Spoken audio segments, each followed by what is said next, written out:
put F2 fiber ports that go out to the field to feed the customers, to feed the terminals in the field. And then at the very bottom is what we call a parking lot. So that on day one, when you install this 1x32 splitter, you need to have a place to stage those 32 pigtails coming off this splitter. They're staged down here at the bottom until such time you get a service order and you have to actually connect one of these splitter pigtails to the F2 distribution port.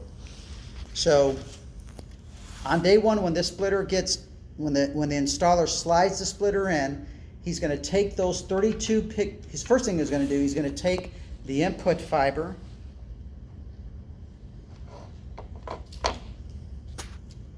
each splitter comes with a single pre-terminated pigtail.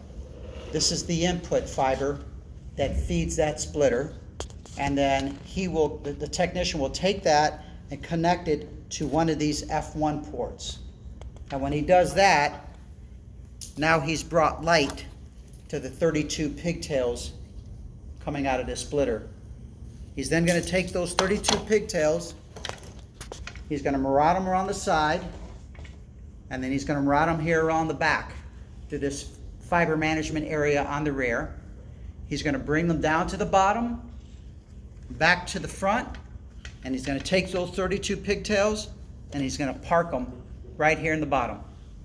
And that's where they're going to sit and be staged until you get the very first service order. Go ahead. So on the Gen 3, those red pattern tables, does this have anything different? It does, and I'll show you how to do that. And then when the first customer orders, it's called fiber-based internet now, right? FBI, right? It changed from VBI to FBI. Is it really? Yeah, it's fiber-based internet now, so FBI. Okay, I haven't heard that. Yeah. That's new. Yeah, so when a customer orders FBI, which is going to be the internet service for small and business customers, the technician will come out to the FDH, and the service order will tell him what splitter to access and what F2 port to connect to. And what that installer will do is take a pigtail coming from that splitter. It doesn't make a difference which of the 32 pigtails he takes because they all connect to the same splitter. He's going to take one of those pigtails, and then the order will tell him what port to connect to and the F2 distribution field. So let's just say it's this one down here.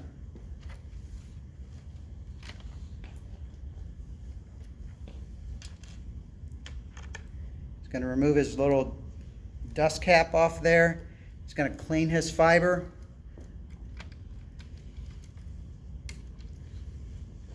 Now he's connected to his F2s.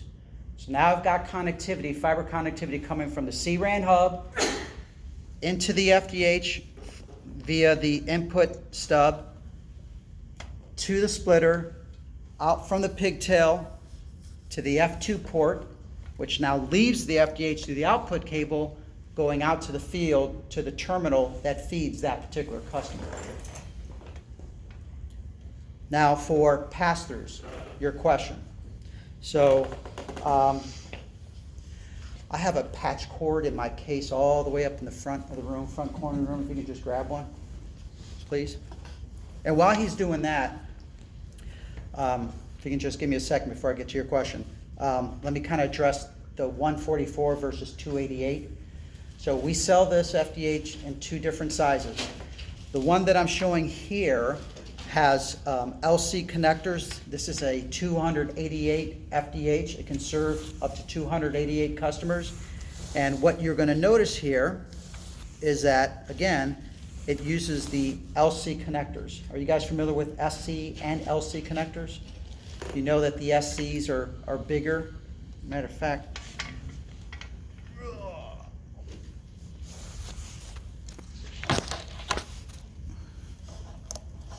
that's an SC connector right there. You're talking about this one? I didn't see any APC, but. So you can see the difference in the size of those connectors, right? So The SC connector has been the connector that's predominantly been used in the outside plant in Verizon because it's bigger. Well, when Verizon asked us to beef this FDH up to 288 subscribers, the only way you're going to be able to get that amount of density in this small footprint is you got to go with the smaller LC connector. So when you order a 288 FDH, all of them are going to come with these small LC connectors. If you got some markets out there who are just gung-ho stuck on the old school Sam Charlie connectors, the bigger ones, then you can order it, but then that drops your density down to 144. Okay? So that's the difference between the 144s and the 288s is the actual connectors. Yeah, there should be a bag in there, a pouch with some. Yeah, I'm not sure, maybe you wanna get it. I saw, I didn't see a UPC or APC. Okay, we'll pretend. So this was, All right.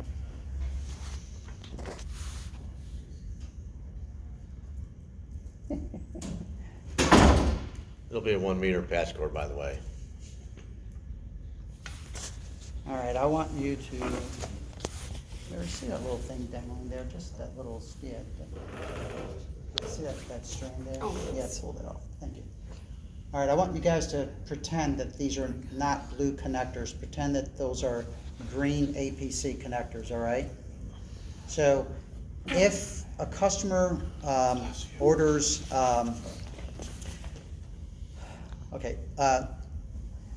you'll get some business customers out there who want to order a really high bandwidth circuit, or you'll have, let's say, for example, I like to use like a financial institution, like let's say Ameriprise, and they want to order a high-speed circuit from Verizon.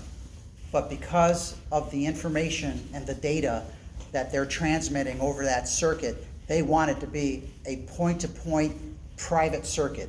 They don't want it running through a 1x32 splitter that's shared with 31 other customers.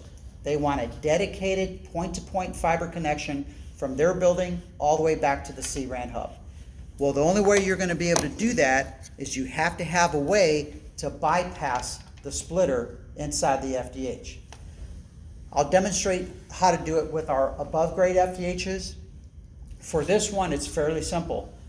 That installer, on the day of the service order due, the service order will tell the installer what F1 port to connect to and what F2 port to connect to. Installer is just going to take a simple 1.2 millimeter patch cord, and again, pretend that these are green connectors, not blue, and he's going to connect one end. Let's say that the service order wants that technician to connect to this F1 port. The tech would simply just run a patch cord to that port. And then if the order tells them to plug in down here to this port, plugs in down here. Now he's got connectivity from F1 to F2. He bypassed the splitter. And then he's going to use a shorter pigtail. Obviously, he's not going to use a long one like this. And he's going to take that slack and he's going to route it to the side and route it to the fiber management area in the rear. Question, do they make one-click APCs then? One, what? Yeah. Cleaners? Yeah, I believe so. Do they? Yeah. Okay. We don't sell them though, do We we? never had a deal with it, but, They're universal. oh, you can just use the regular one-click LC? Oh, they are? Okay, cool. Okay. I didn't know. if I know, it was Roberto, that like- I've already been asked that question about, you know, we're gonna have customers, especially financial ones, banks, whatever, where the salespeople are already nervous because, for instance, now FBI or VBI, whatever, it would be cheaper for them to have that, but it's not the private IP they're looking for. So this will definitely help on that. I didn't realize it was that simple. For pastors? Pastors, Yeah. yeah, that's really cool. You know, Joe, as many times as I've done this presentation, you get guys who are like, who've seen it 4 or 5 times and they're like, wow, I didn't catch that the last Yeah, time. And I it's like, didn't either. yeah, it's always something that Yeah, you don't catch, so. That's great. I mean, There'll be 72 input fibers. That there, you're gonna have 48, that was one of the,